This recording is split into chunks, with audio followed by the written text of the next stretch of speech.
So you're getting ready to do a mix. It's coming out great.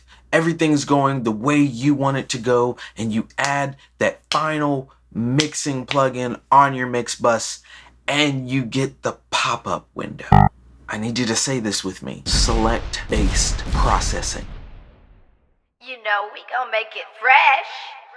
What's going on, guys? It's your boy J Fresh Beats back with another video, and today we're going to be talking about select-based processing. That's right, select-based processing. This channel is all about mixing, mastering, and production. Anything you really want to know, just ask me. I'll make a video on it. So don't forget to hit that like button and also hit that subscribe button and the notification bell so you can be notified every time we make a video just like this one. Let's get into it. So select-based processing allows you to add an effect to the region without having to use CPU. It kind of cements that effect in there. And this is really good for corrective processing, or even if you want to add specific effects and these effects want to stay on the track. This is really good for that. So let's figure out how to use it. We're going to talk about corrective processing, and then we're also going to start talking about effect processing. This is a project that an artist that I'm working with is doing. It's one of my tracks, and she just did a phenomenal job. Increase the waveform so you can see.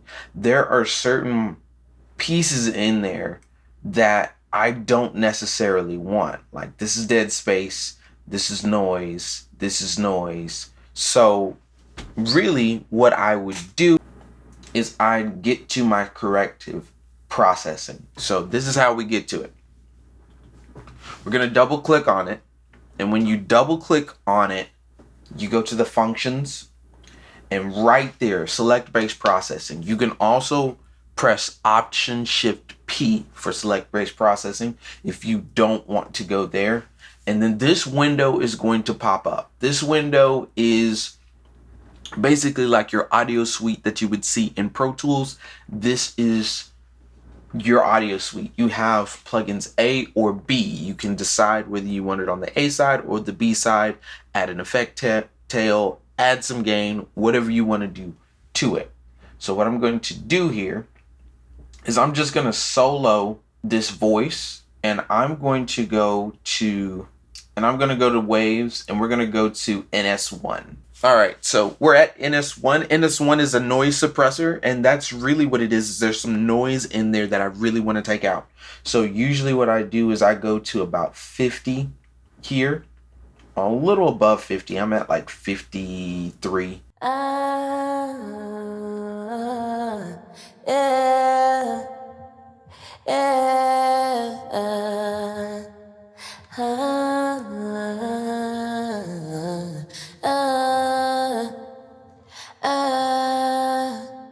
So it's basically taking the pieces that would be noisy and cutting them out, so that way all we hear is the breath and all we hear is the singing.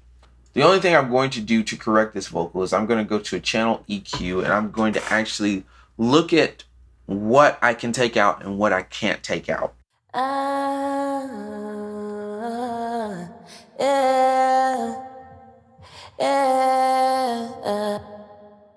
Some low end information, and about 200 and around the 250 to about 300. So we're going to take about 80 out because this is a female vocal, and then we're just going to notch right there and make that notch a little quieter. I'm not trying to do too much, just enough. So about 3.2 is enough. So now that we have that, let's go ahead and preview it one more time.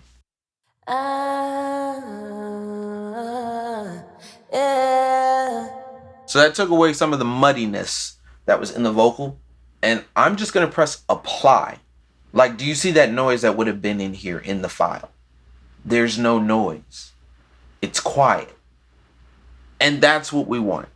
All right, so I'm back in here. I took the effect back off, or the corrective processing back off. Let's say I don't want corrective processing. I just want that telephone notch to be over the vocal entirely. I don't want anybody to change it or to turn it off if they want to. This is the telephone effect. So I'm gonna press Option Shift P to get my effects-based processing back in there. We're gonna take an S1 out, and I'm gonna leave this this channel EQ because that's how I'm gonna get my effect. And I'm going to go to EQ Tools and go to Phone Filter Notch. All right, now I'm gonna preview it.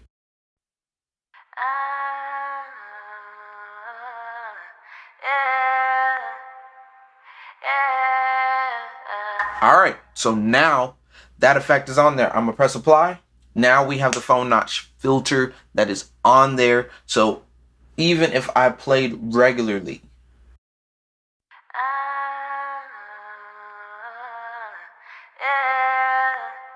so that's how you use select-based processing.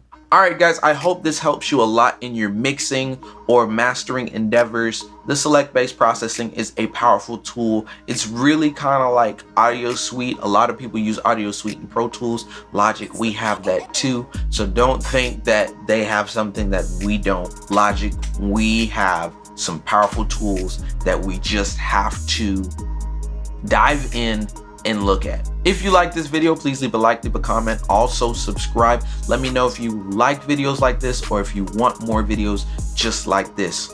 Alrighty guys, I appreciate you for viewing this video. We have some crazy stuff that's coming up in the near future. I'm just gonna keep posting videos. All right, peace.